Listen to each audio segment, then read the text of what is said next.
Hello hi welcome नमस्ते, मेरा नाम है ऋतिक और आज हम फिर से बात करने वाले हैं एक और इंटरेस्टिंग कंसेप्ट के बारे में। तो ये वीडियो उन बच्चों के लिए मोस्ट इंपोर्टेंट होने वाली है जिनके पास सेमेस्टर 5 में सब्जेक्ट है इंट्रोडक्टरी डेवलपमेंट इकोनॉमिक्स। तो चलिए शुरू करते हैं लेसन नंबर 2 के ऊपर एक और इंपॉर्टेंट कंसेप्ट।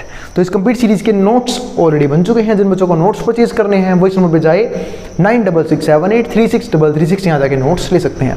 जो हमारा आज का चैप्टर है वो है classic theories of economic growth and development के ऊपर, जो हमारा एक और इम्पोर्टेंट कंसेप्ट है, जैसे कि the new classical counter revolution.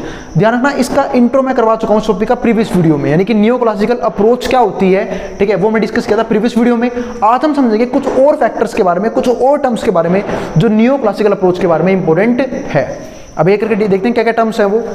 अब ऐसे यहाँ पे क्या है, पहला क्या आता है, पब्लिक चॉइस थ्योरी। अब इस पब्लिक चॉइस थ्योरी का मतलब क्या है कि पब्लिक यहाँ पे क्या चाहती है कि इकोनॉमिक सिस्टम जो है वो किस तरीके से काम करना चाहिए, इसमें लोगों की क्या अप्रोच है, लोग क्या सोचते हैं, वो हम डिस्कस करेंगे। तो पब्लिक चॉइस थ्योरी, इसको क्या बोलते हैं, न्यू पॉलिटिकल इकोनॉमिक अप्रोच। अब ये थ्योरी क्या बोलती है, theory that self interest guide all individual behaviours and the governments are inefficient. मतलब क्या है, उसने यहाँ पे क्या बोला कि जो सारे लोग हैं वो अपने आप में ही क्या है, सेल्फ सफिशिएंट है, नहीं खुद ही समझदार हैं डिसीजंस लेने के लिए। तो इन्होंने क्या बोला, the theory that self interest guides all individuals behaviour and the governments are inefficient. जो गवर्नमेंट है वो क्या है, इनएफिशिएंट है and corrupt because people use government to pursue their own agendas. क्योंकि जो गवर्नमेंट है वो इनएफिशिएंट है और करप्ट भी है, क्योंकि जो लोग हैं उसे अपने एजेंडाज के लिए यूज करती है, अपने बेनिफिट के लिए यूज करती है गवर्नमेंट को। तो गवर्नमेंट जो है वो मार्केट सिस्टम का पार्ट नहीं होनी चाहिए, मार्केट सिस्टम जो है उससे गवर्नमेंट अलग होनी चाहिए। यानी गवर्नमेंट सिर्फ क्या करे, बाकी चीज़ों पे ध्यान दे, लेकिन बिजनेस वगैरह पे गवर्नमेंट का किसी तरह का रोल नहीं होना चाहिए, क्योंकि गवर्नमेंट के ज़्यादातर जो लोग हैं, एम्प्लॉइज हैं, क्या होते हैं, करप्ट होते हैं। ऐसा देखा भी गया है। अगर मैं आपको किसी भी कंट्री में एग्जाम्पल, चाहे इंडिया का एग्जाम्पल ले लो, क्या ऑफिसर्स करप्ट नहीं होते, ठीक है, जो जितनी हायर पोस्ट पे निकलता है कई बार वो उतना ज़्यादा करप्ट होता है। ऐसा कई बार न्यूज़ आर्टिकल में सुनने को मिलता है, बहुत सारे नहीं होते, पर भाई ज़्यादातर तो होते हैं करप्ट हमारे ऑफिसर्स। क्यों होते हैं, क्योंकि एक बार वो गवर्नमेंट ऑफिस में घुस गई तो उनके पास पावर आ जाती है, फिर वो अपने पावर्स का मिसयूज़ करते हैं। इसलिए लोग क्या बोलते हैं कि जो गवर्नमेंट है उस गवर्नमेंट सेक्टर को बिजनेस सेक्टर से दूर रखा जाना चाहिए, ताकि जो है वो करप्शन कम से कम हो और डेवलपमेंट ज़्यादा से ज़्यादा हो। तो वही सेम चीज़ यहाँ पे डिस्कस की गई है। आप कोई भी एग्जांपल ले लो एम्प्लॉइज़ का, अब चाहे आप इंडिया में एग्जांपल ले लो, ट्रैफिक हवलदार का ले लो। ट्रैफिक हवलदार का वो इतना पैसा कमाता है कैसे, कभी किसी बाइक वाले को रोक लिया, कभी किसी गाड़ी वाले को रोक लिया। अब उनसे प्रॉपर चालान नहीं काटते उसके नाम पे कि भाई देखो, अगर चालान काटेंगे, प्रॉपर रिसिप्ट देंगे तो पैसा जाएगा गवर्नमेंट के खाते में, लेकिन चालान नहीं काटते, 100-200 रुपये लेते हैं, उन्हें छोड़ देते हैं। और वो कमाई किसकी होती है, ट्रैफिक हवलदार की, ट्रैफिक ऑफिसर्स की। तो इस तरीके से ना बहुत सारे ऑफिसर्स जो हैं वो क्या होते हैं, करप्ट होते हैं और गैर कानूनी तरीके से पैसा अर्न करते हैं। गवर्नमेंट कोशिश कर रही है कि इस चीज़ को हटाया जाए फटाफट, लेकिन फिर भी कहीं ना कहीं करप्शन रह जाता है। तो वही सेम चीज़ यहाँ पे है। तो इन्होंने क्या बोला कि जो लोग हैं वो गवर्नमेंट को यूज़ करते हैं अपने एजेंडाज को कंप्लीट करने के लिए। तो इसकी वजह से जो गवर्नमेंट है वो इकोनॉमिक सिस्टम का पार्ट नहीं होना चाहिए। और एक यही नहीं, चलो एक तो करप्शन तो चलो एक तरफ है, एक तो वो दूसरी बात क्या उन्होंने बोली यहाँ पे, इनएफिशिएंट होते हैं। अब बात ये इनएफिशिएंट कैसे होते हैं, मैंने आपको प्रीवियस वीडियो में भी एग्जांपल दिया था। आप चाहे किसी भी दो ऑर्गेनाइजेशन को ले लो, एक जो गवर्नमेंट जिसे होल्ड करती हो और दूसरी जिसे प्राइवेट सेक्टर होल्ड करती हो, और दोनों में देखो क्या डिफरेंस है। दोनों में आपको जमीन आसमान का फर्क नजर आएगा। जो गवर्नमेंट जिस सेक्टर को ओन करती है वो बिल्कुल ही कैसा मिलेगा आपको, ठीक है, जहाँ पे ना तो प्रॉपर टाइम पे रेनोवेशन वगैरह होती, ना फिर प्रॉपर टाइम पे वहाँ पे डेवलपमेंट की जाती, तो एडवांसमेंट होती ही नहीं है। तो ये सब चीज़ आपको देखने को मिलेगी। लेकिन अगर की सेक्टर को प्राइवेट सेक्टर ओन करती है तो वहाँ पे जाकर देखना, आपको हो सकता है वो सर्विस आपको कॉस्टली मिले, वो जो प्रोडक्ट है वो आपको कॉस्टली मिले, लेकिन वहाँ पे जो एफिशिएंसी है वो आपको क्या मिलेगी, हायर लेवल की मिलेगी as compare to government sector. तो वही सेम चीज़ है कि जो गवर्नमेंट सेक्टर जो है जो भी चीज़ ओन करती है वो हमारे क्या होती है, इनएफिशिएंट होती है। अब हमारे पास क्या आता है, सेकंड अप्रोच। सेकंड अप्रोच क्या था हमारा, मार्केट फ्रेंडली अप्रोच। अभी मार्केट फ्रेंडली अप्रोच क्या है, इसके लिए आप ये लिखोगे, तो notion is given by World Bank. एक वर्ल्ड बैंक ने नोशन दिया था यहाँ पे, that successful development policy requires governments to create an environment in which markets can operate efficiently. तो उन्होंने क्या बोला कि अगर किसी भी कंट्री को सक्सेसफुल अपने आप को ग्रो करना है तो गवर्नमेंट को ऐसा इन्वायरमेंट क्रिएट करके देना चाहिए। एक बात बताओ, जितनी भी डेवलप्ड इकोनॉमी है क्या वहाँ पे गवर्नमेंट नहीं है? अब यूएसए में भी गवर्नमेंट है, इंग्लैंड में भी गवर्नमेंट है, हर जगह गवर्नमेंट है। तो जब गवर्नमेंट है लेकिन वो फिर भी डेवलप कर पा रहे हैं, क्यों? क्योंकि वहाँ की गवर्नमेंट जो है वो इकोनॉमी को सपोर्ट करती है, स्टार्टअप्स को सपोर्ट करती है, बिजनेसेस को सपोर्ट करती है, हर चीज़ को यहाँ पे सपोर्ट करती है, तो जिसकी वजह से वहाँ की इकोनॉमी इतना ग्रो कर रही है। तो उन्होंने वही बात बोली कि गवर्नमेंट ऐसी होनी चाहिए जो एक ऐसा इन्वायरमेंट क्रिएट करके दे बिजनेस को, इकोनॉमी को, कि जहाँ पे डेवलपमेंट पॉसिबल हो, ना कि उन्हें रोकने की कोशिश करे।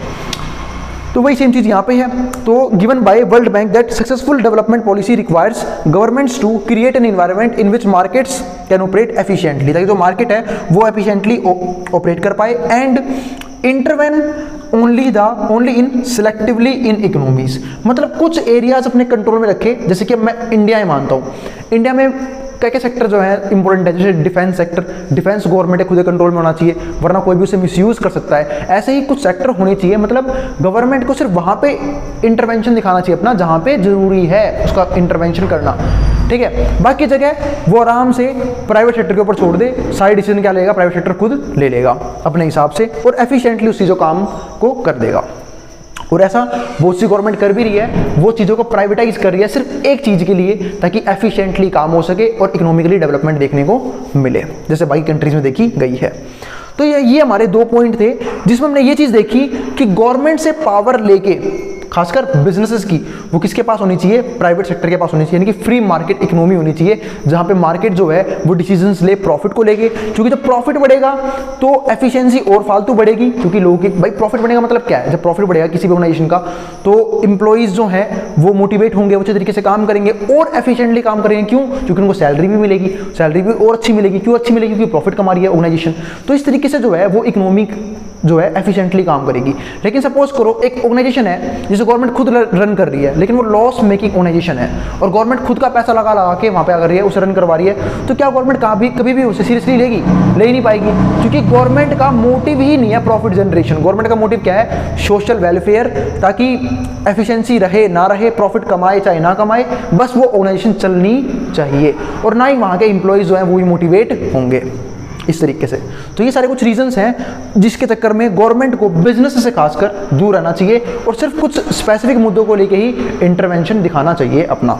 तो ये 2 पॉइंट हमने डिस्कस किए कि पब्लिक चॉइस थ्योरी क्या बोलती है और मार्केट फ्रेंडली अप्रोच क्या होता है। अब हमारे पास क्या आता है? Market failure. अब तुमने देख लिया कि गवर्नमेंट के होने से कैसे मार्केट इकोनॉमी में दिक्कत आती है। अब बात है मार्केट फेलियर किस हिसाब से हो सकता है, मतलब कैसे बोल सकते हैं कि यहाँ की जो मार्केट है वो कोलैप्स कर गई है या फिर खराब हो चुकी है या फिर ढंग से काम नहीं कर पा रही है, यानी कि एफिशिएंट नहीं है।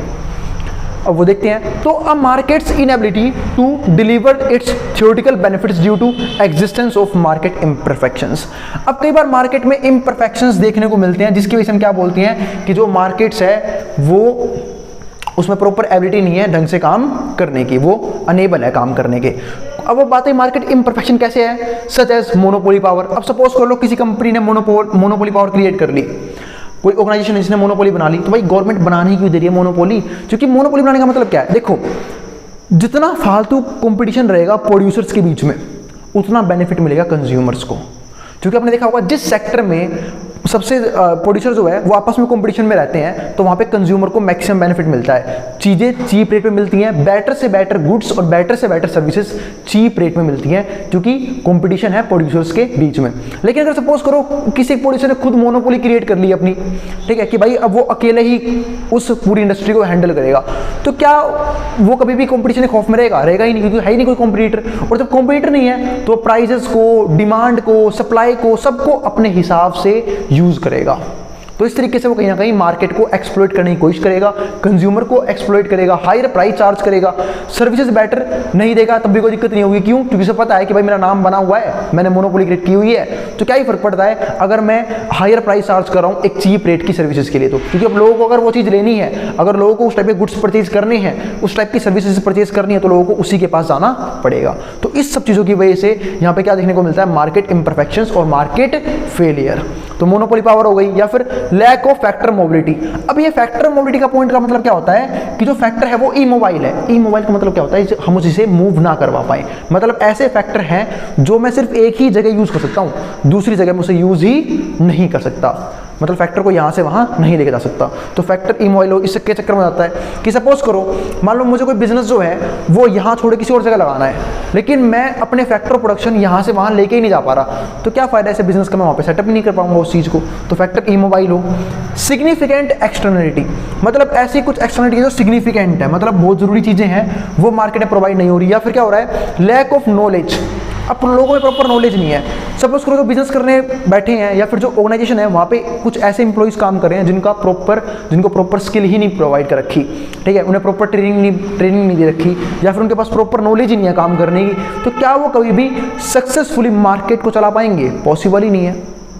तो मैंने कल आप लोगों को याद होगा प्रीवियस वीडियो में मैंने ये वाला पॉइंट भी डिस्कस किया था कि जो कंट्री ज़्यादा तेजी से ग्रो कर लेती है कि वहाँ के लोग जो है ना वो हायर एजुकेशन गेन करके बैठे होते हैं, जैसे यूएसए, यूके, यहाँ सबके लोग ना यहाँ पे ज़्यादा पढ़े लिखे होते हैं, हायर एजुकेशन गेन कर चुके होते हैं, जिसकी वजह से इनके पास एक प्रॉपर स्किल सेट डेवलप हो जाता है, प्रॉपर तरीका आ जाता है, टेक्निक आ जाती है, जिसकी वजह से ये लोग एफिशिएंटली अपनी कंट्री को, अपनी ऑर्गेनाइजेशन को रन कर पाते हैं। अब आगे समझते हैं, market failure provides the justification for government intervention. कई बार गवर्नमेंट के इंटरवेंशन की वजह से भी मार्केट फेल हो जाता है। तो market failure provides the justification for government intervention to alter working of free market. कि जो फ्री मार्केट करी थी, गवर्नमेंट ने अपना कोई इंटरवेंशन दिखा दिया किसी तरह का, सपोज करो किसी बिजनेस को गवर्नमेंट ने लाइसेंस प्रोवाइड कर रखा है, एकदम से उनसे लाइसेंस वापस ले लिया, हो गया मार्केट खत्म, ठीक है। तो ऐसे कुछ रीजंस हो सकते हैं कि जब गवर्नमेंट इंटरवेन कर रही है तब भी मार्केट में फेलियर आ रहा है। अब नोट में क्या है समझते हैं एक बार, phenomena such as missing and incomplete information, ठीक है। अब सपोज करो कुछ रीजंस और भी हैं जिसकी वजह से मार्केट में फेलियर नजर आते हैं, जैसे कि कुछ इनकम्प्लीट इंफॉर्मेशन है और मिसिंग इंफॉर्मेशन है, मतलब आधी अधूरी जानकारी किसी चीज़ को लेके। तो अगर मान लो किसी मार्केट में, किसी ऑर्गेनाइजेशन में लोगों के पास किसी भी चीज़ को लेके अगर अधूरी नॉलेज है, अधूरा ज्ञान है, जैसे मैंने ऊपर बोला ना lack of education, lack of knowledge है, तो क्या वो ऑर्गेनाइजेशन को रन कर पाएंगे? बिल्कुल भी रन नहीं करवा पाएंगे। तो ये एक रीज़न हो सकता है। इसके बाद एक्सटर्नलिटी इन स्किल क्रिएशन, प्रॉपर स्किल नहीं है लोगों के पास तो कहाँ से काम कर लेंगे भाई, जब प्रॉपर स्किल ही नहीं है तो कहाँ से किसी ऑर्गेनाइजेशन को डेवलप करवा पाएंगे? पॉसिबल ही नहीं है। तो स्किल भी काफ़ी इंपॉर्टेंट है, जब स्किल होगी तभी वो ढंग से काम कर पाएंगे। एंड लर्निंग उनके अच्छे तरीके से होनी बहुत जरूरी है। And economies of scale of production, अब प्रोडक्शन का स्केल कैसा है इस पर भी डिपेंड करता है मार्केट फेल होगा या नहीं होगा। सपोज करो किसी कंट्री में किसी गुड्स को, किसी सर्विस को हायर लेवल पे प्रोड्यूस कर दिया, उतने की डिमांड भी नहीं थी, तो उस टाइम पे वो भी मार्केट फेल हो जाएगी। क्यों? क्योंकि आप लोगों ने सप्लाई बहुत ज़्यादा बढ़ा दी, डिमांड इतनी है नहीं। अब इसकी वजह से क्या हो रहा है, लगातार बेड़ा गर्क होगा अभी, ठीक है। तो एक मिनट,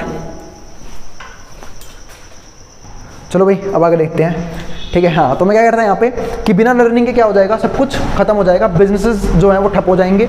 तो proper learning, proper skill set होना भी क्या है, बहुत जरूरी है। उसके बाद economies of scale of production की बात कर रहा था मैं कि जो प्रोडक्शन है वो एक अच्छे लेवल पर होना ही जरूरी है, मतलब प्रोडक्शन इतना ही करो जितने की डिमांड हो, ठीक है, जितने से बेनिफिट हो। सपोज करो आपने अगर हायर प्रोडक्शन कर दी तो होगा क्या, सप्लाई बढ़ जाएगी, डिमांड उतनी होगी नहीं, तो क्या बचेंगे, अनसोल्ड स्टॉक्स, यानी कि ऐसे स्टॉक्स बचाएंगे जो कोई खरीदेगा ही नहीं, क्योंकि इतनी की डिमांड ही नहीं थी।